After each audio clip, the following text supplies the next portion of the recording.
2021. Quem tem mais dados para compartilhar conosco sobre isso, e nós convidamos aqui para o programa por isso, é o ecologista, professor Evaristo de Miranda, que é da Embrapa Territorial e está conosco mais uma vez aqui na Rádio Bandeirantes. Professor, seja bem-vindo ao Jornal Gente, tudo bem? Bom dia. Tudo bem, é um prazer estar de novo com vocês aí, parabéns pelo programa. Vamos falar de Bandeirantes, quais são os produtos do agronegócio brasileiro que estão mais em ascensão e negociados aí com outros países, professor? Porque normalmente as pessoas ouvem falar assim, o Brasil grande exportador de açúcar, de soja, maior exportador mundial de soja, de frango, dessas grandes coisas. Mas existe um movimento enorme que está acontecendo no agronegócio brasileiro de diversificação das exportações. Como você disse, o ano passado nós exportamos 69 novos produtos para 30 países. Por exemplo, nós começamos a exportar, conseguimos abrir o mercado maçã para a Colômbia, para Honduras, para Nicarágua, e representou para a maçã, né, um aumento de 58% nas exportações e de 79% no faturamento. Mas nós estamos exportando coisas assim que a gente não ouve falar, né? Por exemplo, gergelim para o México, gengibre e sementes para o Egito, bovinos para o Vietnã, genética bovina sofisticada para o Iêmen. Não é para os Emirados Árabes, não, para Dubai, lá onde está a turma jogando futebol, não. Isso aí foi para o Iêmen, um país paupérrimo, comprando genética. Abrimos o mercado para o limão Tahiti no Chile. Ou seja, existe um movimento, pouca gente se dá conta, mas diversificação em todas as exportações brasileiras. Para concluir, hoje a Tailândia, por exemplo, é um parceiro comercial para a agricultura brasileira muito mais importante que a França. Doutor Evaristo de Miranda, muito bom dia, um prazer, uma honra tê-lo aqui conosco. O senhor sempre traz notícias, informações muito esclarecedoras sobre o agro, né?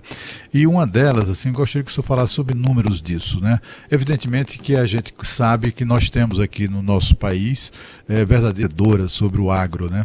E uma delas, assim, gostaria que o senhor falasse sobre números disso, né?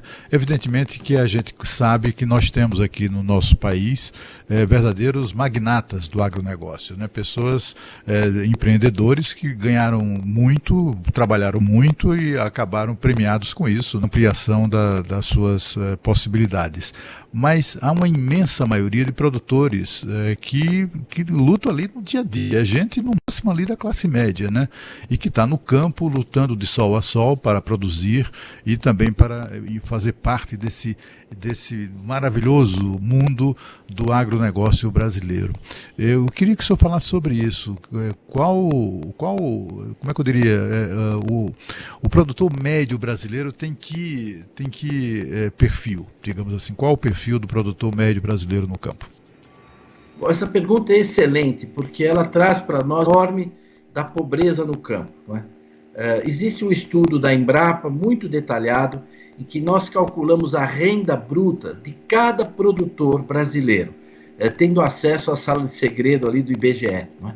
E é impressionante o que ainda representa a pobreza rural, ou seja, aqueles produtores cuja renda bruta é inferior a 2 salários mínimos. Certo?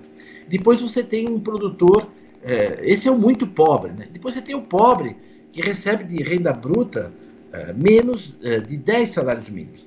Para você ter uma ideia como é pertinente a sua questão, no estado de São Paulo, 70% das unidades de produção dos estabelecimentos agropecuários são de gente pobre, de gente que recebe menos de 10 salários mínimos. Agora, esses produtores eles têm feito um esforço enorme de profissionalização. Isso não tem a ver obrigatoriamente com o tamanho da propriedade. Então você tem pequenos produtores que se especializaram, não é, na área de flores, na área de hortaliças, sistemas irrigados. A gente vê uma melhora, vê um grupo que vai constituindo vamos dizer, uma classe média rural muito grande. Mas ainda existe uma faixa muito pobre, metade dos produtores rurais brasileiros estão no Nordeste, não é? E nós temos que ter duas políticas, caminhar com duas pernas. Um grupo que com assistência técnica, no caso da Amazônia com a regularização fundiária, etc., tem condições de ir capitalizando, absorvendo tecnologia, porque o que melhora a renda é tecnologia. Não é tamanho de propriedade, não é nada disso. É tecnologia. E um grupo que tem muitas dificuldades e para os quais temos que ter boas políticas sociais. para mim. Evaristo, queria abordar também com você, já que a gente está falando de produção nacional, utilização de solo, aquelas culturas nas quais o Brasil se destaca. Hoje, como é a ocupação de solo, a utilização da pecuária no Brasil? Porque há tempo levou a culpa do desmatamento, da má ocupação, da necessidade de grandes áreas. Hoje, 2022, como que é isso? Bem, essa pergunta é muito boa, porque assim como houve uma evolução muito grande no caso da produção vegetal, né, nós estamos assistindo na pecuária brasileira, nos últimos 15, 20, 30 anos, também uma evolução de tecnificação. A primeira coisa que as pessoas têm que saber, ao contrário do que é divulgado por aí, todo ano diminui a área de pastagem no Brasil. Cada ano tem menos área de pasto do que tinha no ano anterior, uma redução na área de pastagens no Brasil. Para você ter uma ideia, em 32 anos, não é, a pastagem caiu muito. Hoje nós temos um rebanho que cresce o tempo todo e uma área de pastagem diminuindo. Segunda coisa, a pecuária ocupa hoje 20, 21% do território nacional, não é? Enquanto as culturas é quase 8%. Acontece que uma parte disso hoje é usado num sistema que se chama de integração lavoura-pecuária.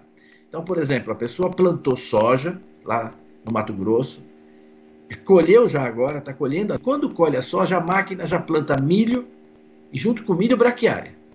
Aí o milho cresce, vai dar essa produção do milho safrinha, importantíssima lá no mês de abril, etc. E aí a braquiária vem. Isso acontece em vários lugares do Brasil e ele coloca o boi. Então a gente está tendo uma intensificação, uma mistura, vamos dizer, da agricultura com a pecuária. Antigamente se falava, olha, não precisa desmatar, não precisa derrubar uma árvore, basta transformar pastagem em agricultura, pastagem produtiva. Não, isso não é E. Agora é E, não é ou. Você usa a mesma área para produzir grãos, e ainda tem uma produção de carne. Para se ter uma ideia, em 32 anos, eu estou com o número aqui, o rebanho brasileiro, em 32 anos, ele aumentou 13%. 13% em 32 anos. Mas a produção de carne aumentou 108%. E a produtividade quase 150%.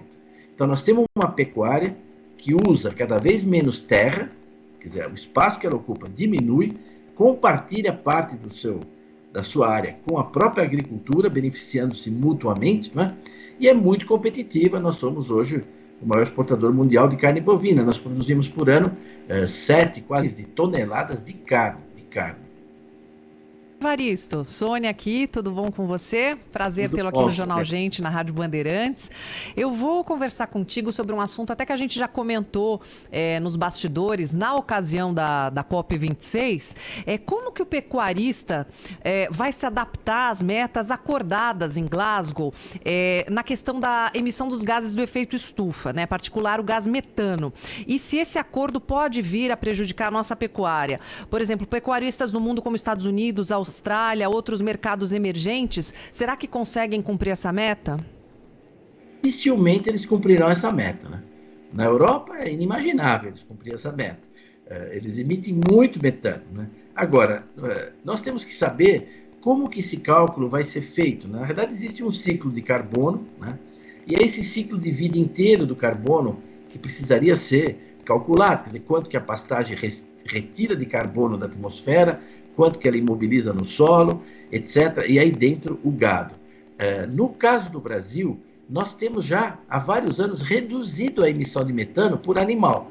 Ou seja, para produzir 1 quilo de carne, a gente emite cada vez menos metano. A razão é que o ganho de produtividade, você fica menos tempo vivo. Você não leva 3, 4, 5 anos para fazer um boi, só em sistemas muito extensivos. Quanto mais você faz o boi rapidamente, para chegar naquele quilo de carne, você emitiu menos metano. Agora, se a gente chegar num patamar razoável, etc., desse metano, por melhor que ele seja, aí dentro tem um problema sério. Então você não pode aumentar mais o rebanho, né? Você não pode mais aumentar o rebanho. Não, você precisa poder aumentar o rebanho também. Isso vai aumentar as emissões, mas não quer dizer que seja que aumentou a emissão por vaca. Então acho que esse é um tema que ainda vai dar muita discussão. Espero que ela ocorra em bases técnicas, bases ideológicas, em bases protecionistas. Evaristo, por que vez por outra a gente tem que noticiar aqui declarações de líderes internacionais aí criticando o Brasil, falando que o Brasil desmata demais, que números são apresentados aí sem nenhum tipo de embasamento, não esses números que você está trazendo para a gente aqui, está provando por que está trazendo essas informações, né? O monitoramento todo que é feito pela Embrapa Territorial do território brasileiro. É uma disputa de mercado? O que está por trás dessas declarações de autoridades, artistas que costumam criticar a Brasil e do seu agronegócio?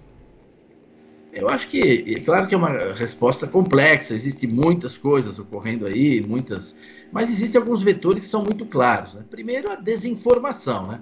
As pessoas estão desinformadas sobre o que é a agricultura brasileira. Mesmo gente que não tem opinião contra o Brasil, nem contra o agronegócio, nas cidades conhece pouco, né? Por isso é importante oportunidades como essa, o programa AgroMais, enfim, várias coisas que existem até na Band, né? Para trazer para o público urbano informações sobre essa agricultura, sobre a performance dessa agricultura, não é? Outro dia alguém falou para mim, mas os produtos brasileiros têm agrotóxico, estão contaminadas as frutas. Quer dizer, isso é uma balela, né? Hoje, a sanidade das frutas é impressionante. O maior mercado de frutas do Brasil é a Europa. Eles compram 70% das nossas frutas frescas, vão para a Europa. Imagina se tivesse um resíduo numa fruta, o barulho que daria, o problema que criaria, né? Outro vem falar para você, não, mas o frango tem hormônio. Imagina que o frango tem hormônio, a gente exporta frango para o Japão de monte, há 30 anos ou mais. Quer dizer, eles examinam tudo, isso é proibido, não existe. Essas críticas assim à tecnologia, elas foram deixadas de lado. E hoje o último campo que eles continuam criticando o Brasil é nessa parte ambiental. Existe, é claro, interesses, não é?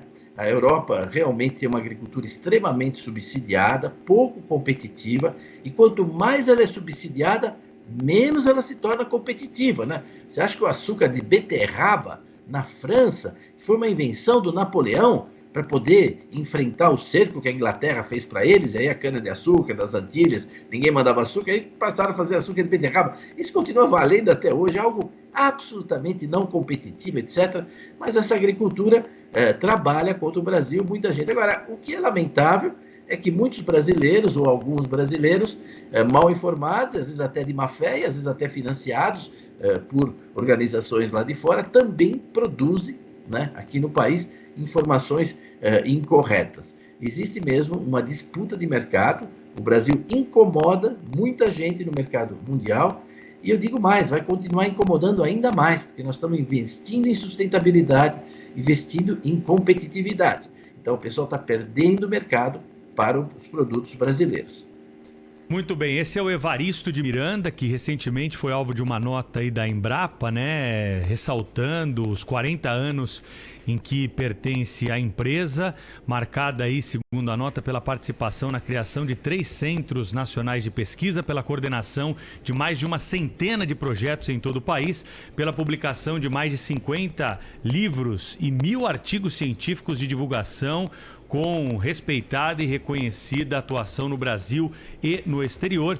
Ele que é pesquisador da Embrapa Territorial, engenheiro agrônomo, professor e que compartilha conosco os seus conhecimentos sempre que possível aqui na Rádio Bandeirantes. Evaristo, orgulho do Brasil. Bom conosco aqui, viu? Obrigado. Muito obrigado a vocês, um grande abraço e olha, continuem consumindo frutas na pandemia, isso é saúde, não é? Consumindo ovos, quer dizer, a nossa agricultura, apesar das dificuldades hoje do aumento de preço dos insumos, etc., olha, se ela não tivesse a produtividade